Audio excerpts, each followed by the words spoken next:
Hey y'all, listen, I just finished a quick training session and I had to get up here because I am in the process of kind of taking some classes and this came up for me. So one of the things as a clinician, as a licensed professional, I have to continuously take classes to renew my license. In addition to that, I have to take CPR classes. Have you ever taken a CPR class?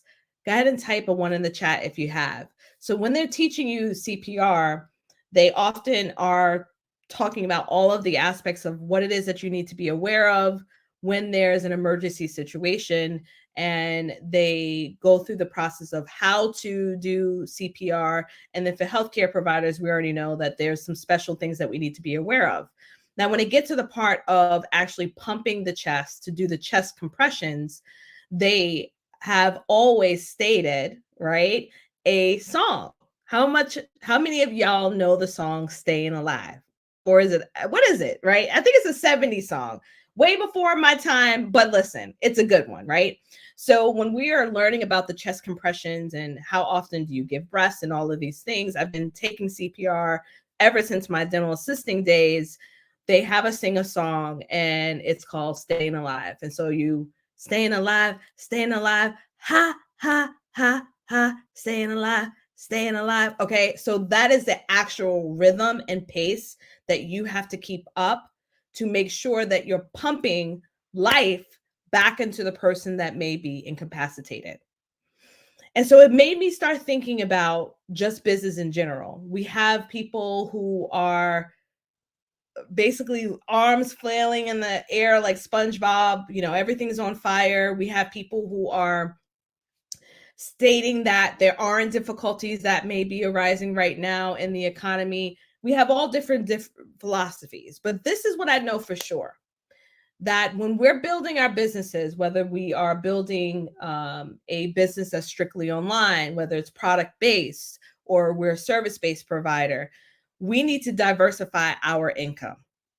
If the pandemic hasn't taught you nothing, you need to diversify. So when I started my business at first, everything was speaking and training. That was it. That was it. I dabbled a little bit into the coaching because people would naturally see me out there speaking and they would be like, well, how is it that I can get and do what you're doing? And so I would do it. I would do it here and there.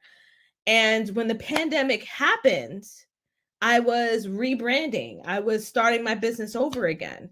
And I didn't truly understand the concept of diversifying our income. So, for many of you during the month of November, you're thinking about where it is that you want to be in your business. Maybe you're setting up your annual plan. Maybe you are, thinking, what's the next program I'm going to invest in? Who is my next hire? Whatever the case may be, I want y'all to think about those chest compressions, right? Ha, ha, ha. Like how are you pumping and setting up the structure of your business to maintain its ability to thrive through all conditions, whether it be a season of difficulty, whether it be a season of flourishing? How are you pumping that back in? And one of those ways is diversifying. So I'm going to encourage you, as a speaker, as someone that built a business strictly on speaking and events, I've realized, especially with the pandemic, I needed to diversify. And there were many speakers who only did speaking and training that were clasping their hair, if they had any hair left, right? On what is it they were going to do. And so a lot of times when people think about speaking and training, they think it's a luxury. I can't tell you how many times I hear people say, I'll get to it when I'm ready.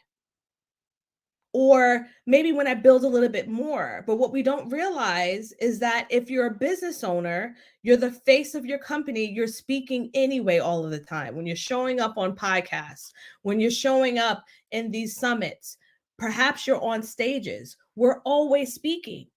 We're always speaking. Why? Because it's one of the most powerful ways for you to grow a trust, like, and know factor with your potential clients, and for you to be able to share your message in a really meaningful way. and a really quick way into the hearts of the people that you want to reach. So don't ever be in a place where you feel like, well, I can wait till that happens later.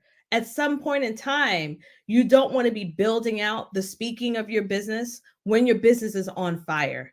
You want to be pumping that life, ha, ha, ha, ha, that staying alive life, always in good seasons as well as challenging seasons. If the pandemic hasn't taught us anything, we need to be more forward thinking, more innovative. And that innovation is going to help us survive whatever seasons come our way. So I'm going to highly encourage you that if you've been thinking about figuring out what your topics are, take advantage of my Legacy Speaker Challenge that is available to you. I believe it's $27 to $47. So that you can figure out what your topics are, who's the audience, who do you go to start pitching? And if you're already speaking, there's some gaps that you have. Because after a while, just speaking here and there ain't sustainable, especially if you got a family. So how do you build recurring income through speaking? I have a 90-minute online training for you. And of course, the big banger is our event that we're hosting in October, where we're going to get together with incredible. I'm going to tell you, one, I got to thank you, God. Thank you, God. Because the people that I bring into my space are freaking rock stars. And we are about to shut it down in our 3-day conference, and it's 50% off for a ticket. So these are all ways in which you can look at, how am I going to diversify my income? Am I going to wait until my entire business is on fire and then consider adding an additional source of revenue through strengthening my speaking and my topics? Or am I going to take this time to learn when I'm in a season where I have some space to do that and build out something that's viable? Because I understand that the businesses that survive in good and challenging times are businesses that can thrive, be innovative, right? And diversify how they solve a problem for their communities. All right, y'all, that's it. Take a look at my link for those who are on IG. And for those on Facebook, you can simply click the links below or above this video. Have a good one. Bye-bye.